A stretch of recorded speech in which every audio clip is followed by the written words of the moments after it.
Two main things. Two main things. A branch that gives ripe fruit. Look around. It's bound to have more ripe fruit on it. A branch of the tree that has shitty fruit, unripe fruit, unready fruit, or overripe fruit. Hey, look around. It's bound to have more of those around. That's the same with humans. We have our field. My energy, your energy. A city has a field. A village has a field. A family has a field. Immediately when two or more people join together, it's no longer my field, your field. It's a new babe. It's a new baby of a field. It's a new energetic entity that becomes formed, birthed. Rest assured, and this is not an easy pill to swallow, that if you're not resonating with one person, if you're jarring with, if you're clashing with their energy, if you feel something's off, if their energy is, if it feels disgusting and ugly and whatever, draining, unhealthy, however you want to label it. And here, labels are not important.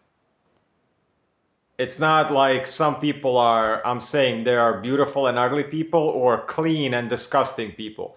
I'm just saying these words where it's not your person. You're just not aligned. It's not better or worse on any spectrum of hierarchy of spiritual whatever. I'm just talking about, do you vibe with somebody or don't you vibe with somebody? And I'm just explaining this in ways using words like disgusting, ugly, unhealthy, off, toxic. It doesn't matter. The word doesn't matter. The feeling matters.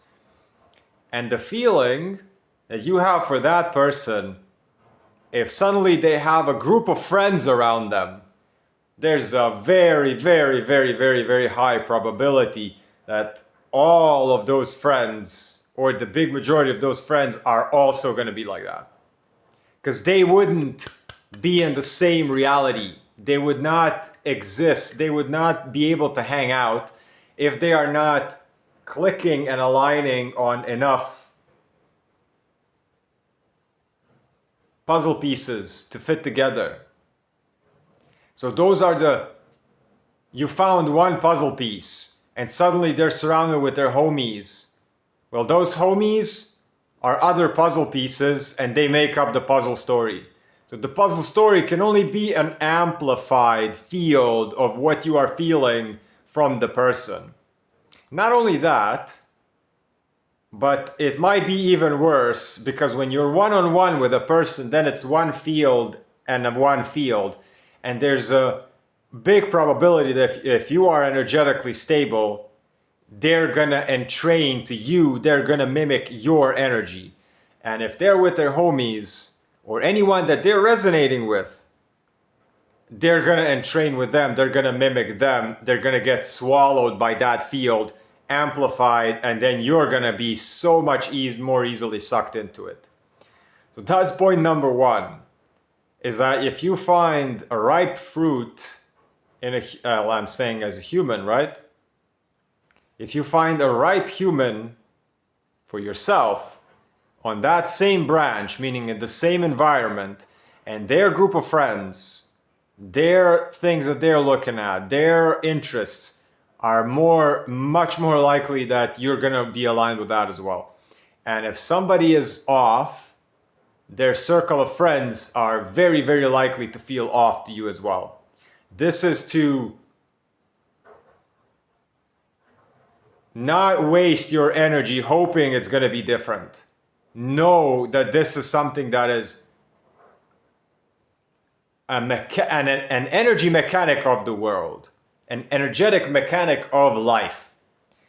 Point number two is do not expect the vast majority of humans to know what they are doing and expect that they're not going to run you over with their car, that they're not going to bump into you with their shopping carts, that they're going to step out of the way so you can move through things, that they're going to be aware of danger around them, because the majority of humans are not aware of the poisons that they put in themselves. They're not aware of traffic. They're not aware of their own inner energy, their own emotions.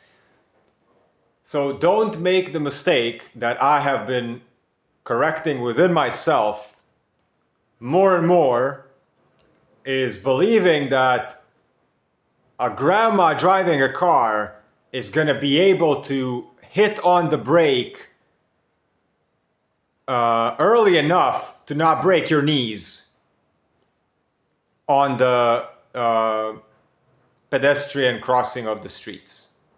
I don't have my knees broken. This has not happened, but it almost happened.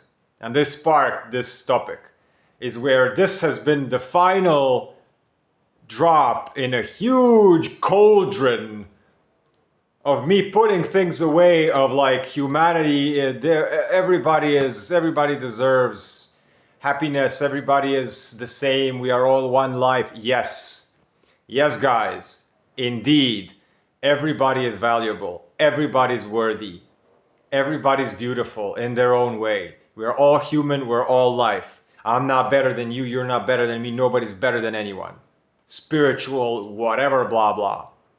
Diet wise. Not any of these things. I'm not talking about that. I'm talking about the basic assumption that you have to have, is that the majority of humans are a hazard to themselves and then extension to the people around them. And this ties into the first part of the video about the branch. Is that you gotta really open your eyes and take care of yourself when you're in the world. Because if you expect that people have common sense, regular decency, manners, even though manners are not so important as to awareness of where are the pedestrians if I'm a driver. Grandma, you have you are 10 years more behind the wheel of that car than you should have been. A bike is too dangerous for you, let alone driving a car. And this is not only for grandmas. This is for midlife guys, quote unquote midlife. Because what is midlife? If you think you're going to live to 100, then 50 is midlife. That's for most. Somebody that has, like if you're going to go through traffic during rush hour, do not expect decency. These are emotional people just off lunch. 70% of their cognition is in their stomach, and they're driving a car emotionally after 8 hours of work. Do you expect clarity in the mind? Do you expect rational decisions? I used to go around really expecting that people have my level of awareness. That people like really pay attention to every person in the streets. To kind of move away, to have everybody has room, And basic things, do not expect basic things from the majority of the world. Because you're going to get yourself in danger. Because the majority of the planet is endangering themselves. It's the death urge. It's what they're eating. It's the drugs. It's all the addictions. Once again, I'm not judging. I'm not saying useless eaters, you should all die. I'm not saying that. I love everyone. But I had to realize that a big majority of people are dangerous to themselves because they don't know what's good for them. They don't know what they're doing, why they're doing it. They make decisions from their emotions. They make decisions from fear. They're very easily swayed by the majority, by news, by something they hear or say. They're in fight or flight or freeze mode. Herd mentality, follower mentality.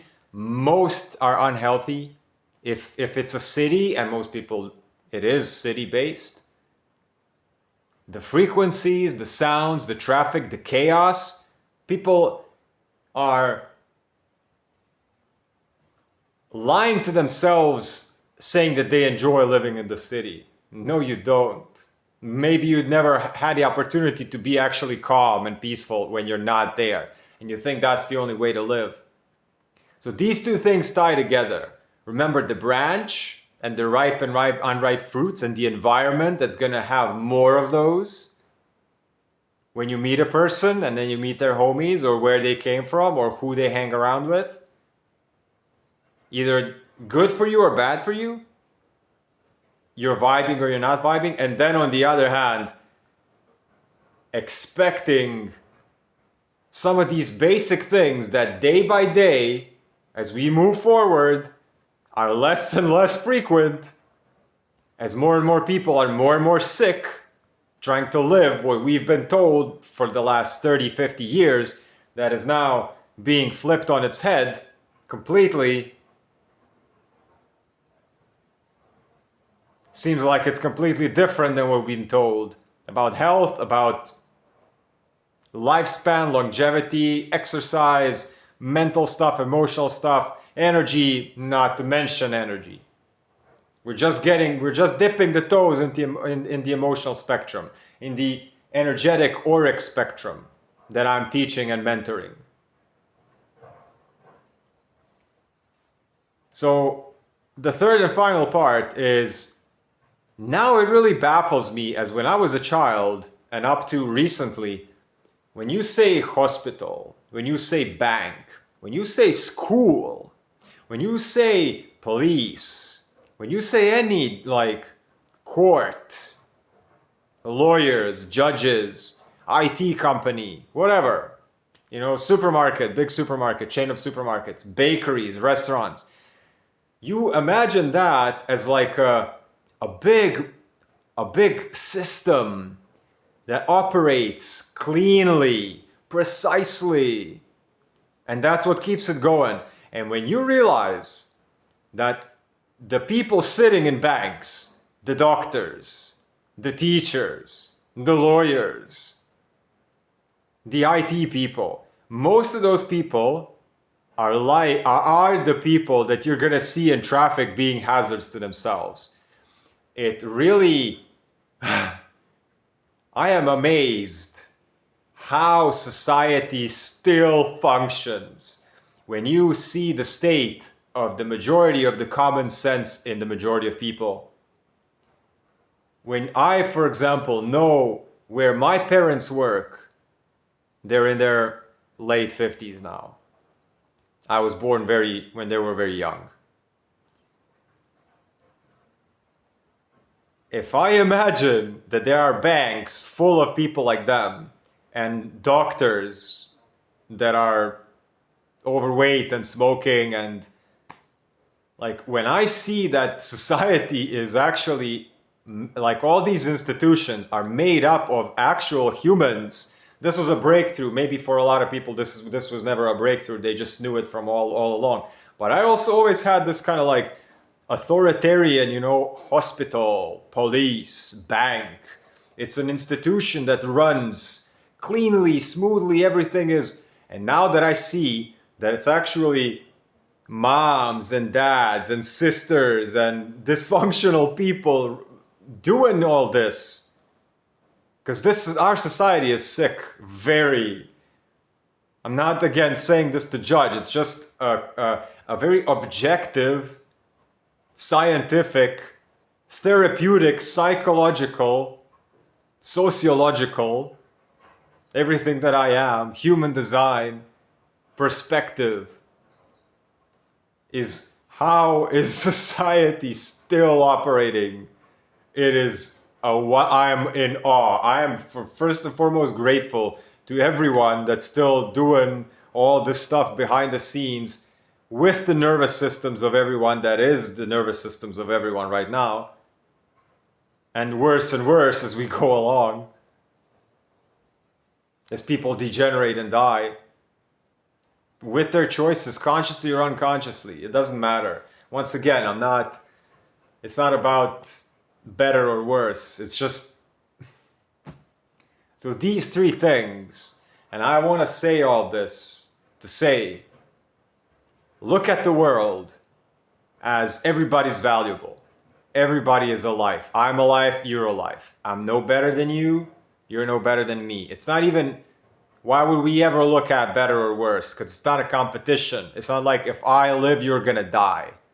This is the mind. This is the story we've been told, that we need to be in constant competition with something.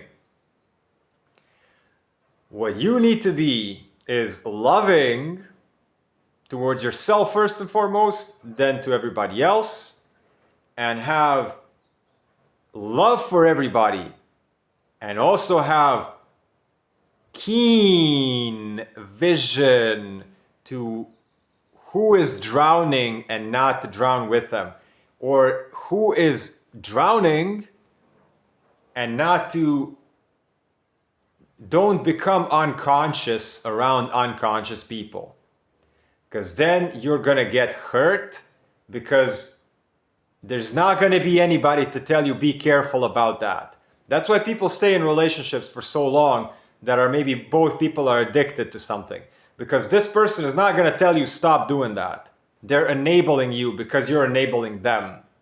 This can be a tough pill to swallow in the end. You might be in relationships where somebody will never tell you to stop doing something that is wrong for you, because they don't want you to tell them about stuff that they're doing that's hurting them. And we're all addicted to self-harm in any way, some people more than others. And I've been I've invested a lot of my energy to remove as much self-harm that I can.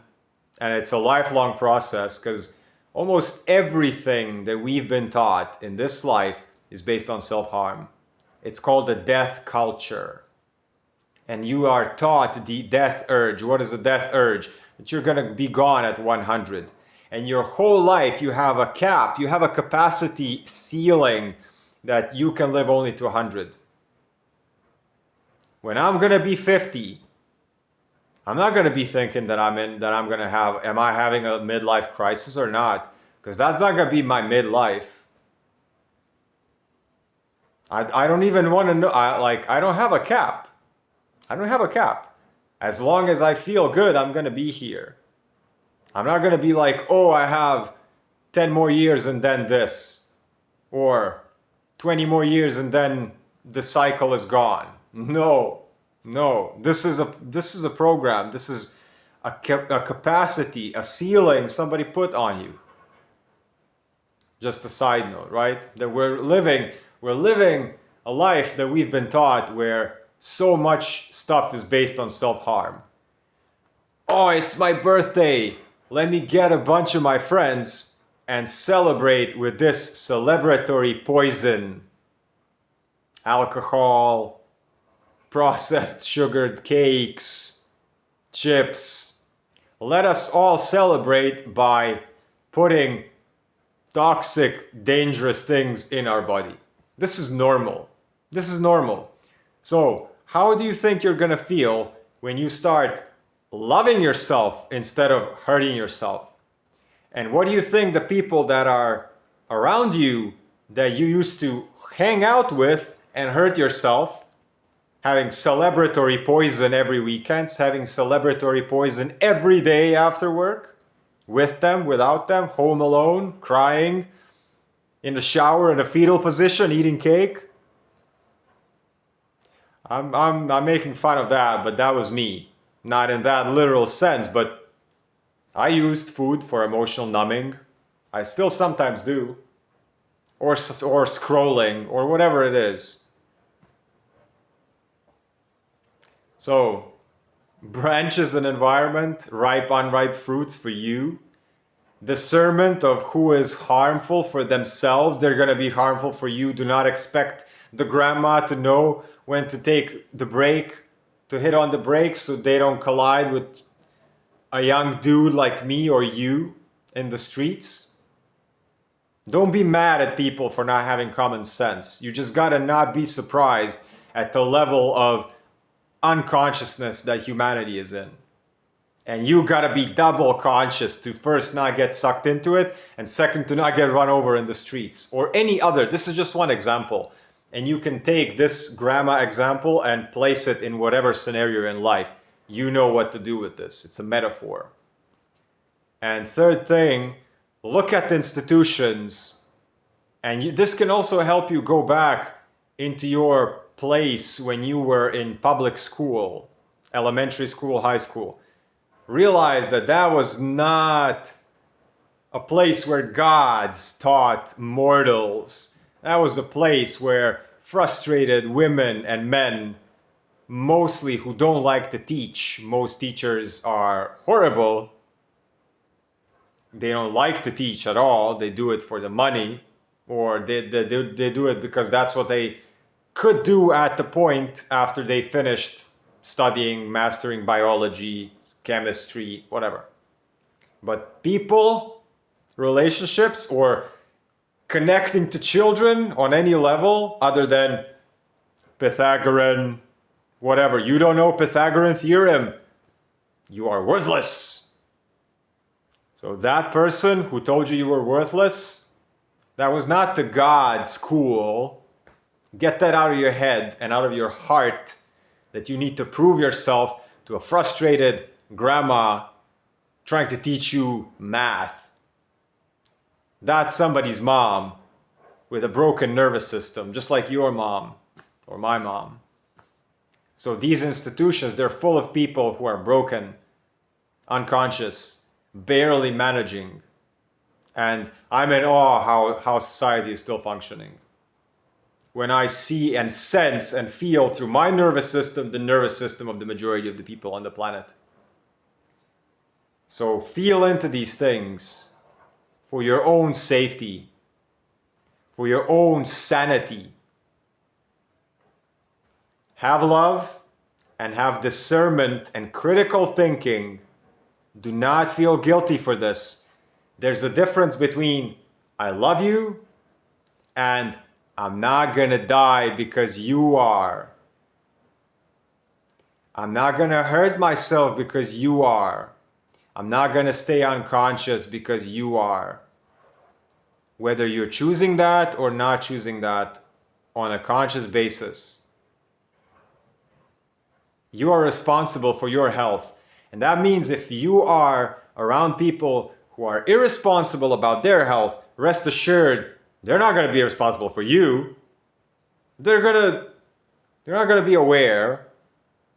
And if they get in danger, you're going down with them. Just because you're there. Okay.